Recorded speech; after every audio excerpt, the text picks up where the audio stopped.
United. Oh. Sempre va bene. Loro hanno detto no, questo è inaccettabile. Però sono un cazzo.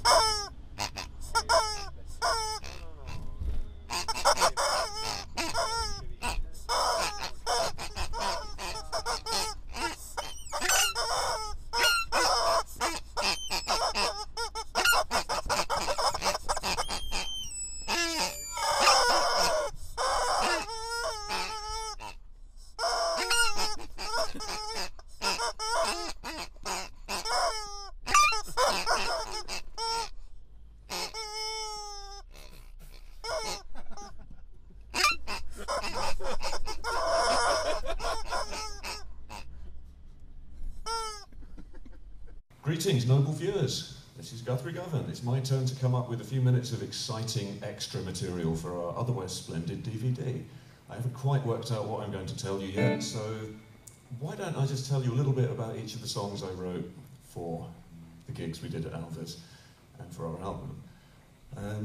There's Bad Asteroid, which is actually about 20 years old. And if you're curious, it just started with this.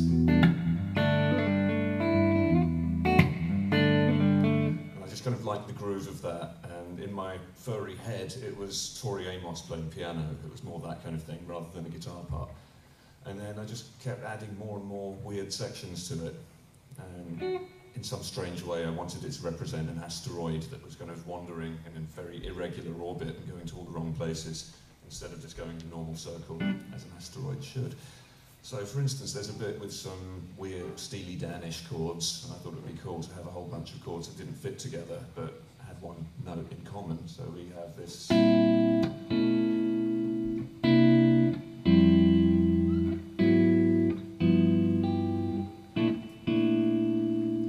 I thought that's kind of fun, but why don't we do some heavy metal technical nonsense over the top? So go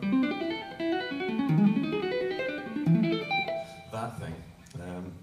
Which seemed fun at the time because it was a fluid tapping kind of thing, but over moderately interesting chords. Seemed like a good idea 20 years ago, and still enjoy playing the song now. So there's a little bit of trivia about Bad Asteroid. What else can I tell you? There's Furtive Jack. Furtive Jack's kind of entertaining, and it's actually a song that I think we fixed slightly after we recorded the album version. I always find it tricky kind of narrowing an arrangement down so that between three people playing live, you hear all the content of the composition the way you meant it to be.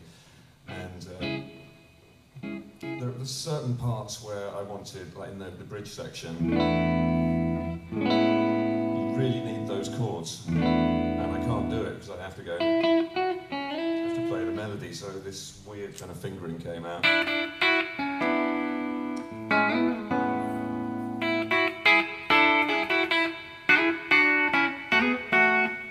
Harmony hidden in there, where you've got this, and you've got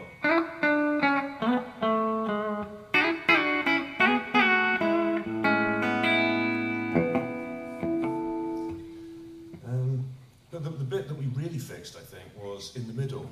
I could ramble about this for hours. It's probably not that interesting, but when I wrote that, I wanted it to have the same 5/4 feel that runs through the rest of the tune. And if you've got like a metronome type vibe doing, but in 5, please. Thank you, Luca. I'll try that again.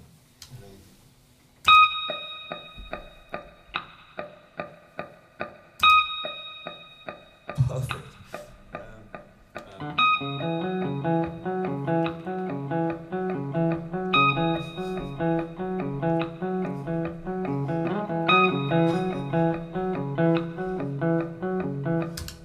Interesting to an extent because it's always that,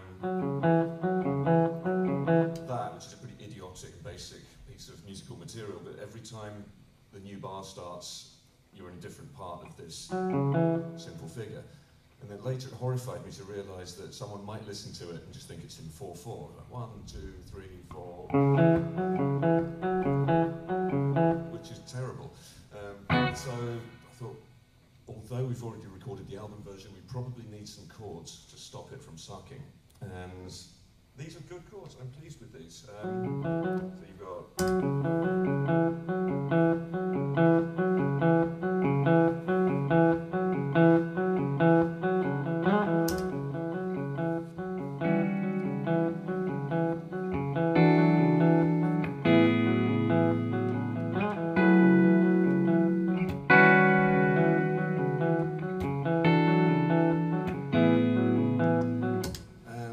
It almost resembles music now, so I'm filled with sorrow that we forgot to do that when we made the studio album, but you lucky viewer you've got the live DVD, so you can hear the finished product, Furtive Jack in all of his furtive glory. What else can I tell you? We played I Want a Parrot, which is a simple song about the fact that I want a parrot, because I like them and don't have one. Not a great deal I can tell you about it, it just does what it does. It was definitely a tune I wrote specifically for this lineup of people.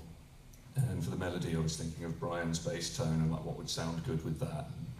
And, what would everyone have fun playing. And that's how I came up with the different parts. But other than that, just watch I Want a Parrot and see if you can make any sense of it. Then we did Waves, I guess, which is another very old tune. And that one was meant to sound like a 70s analog synth kind of effect with the portamento turned up, so you hear these long prog melodies, so every note glides into the next note. And guitars don't do that. At least when I wrote this tune so many years ago, I didn't have a fretless guitar, so these things were kind of getting in the way. And I thought I need to write something that slides around as much as possible. And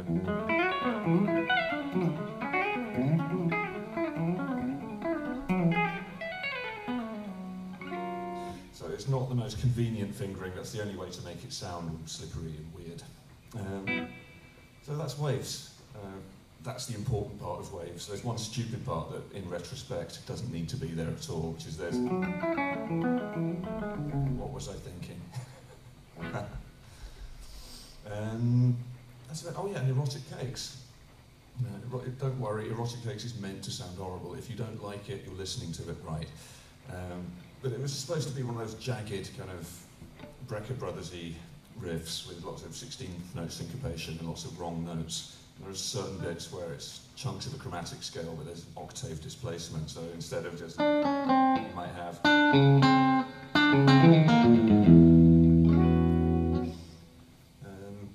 And we have some fun in the middle section of Erotic Cakes, because we feel that we deserve to have some fun at the end of the gig. So there you go, that's a little bit of rambling from yours truly on the topic of my contributions to the set. I hope you found it enlightening. I think I must stop now, so cheers.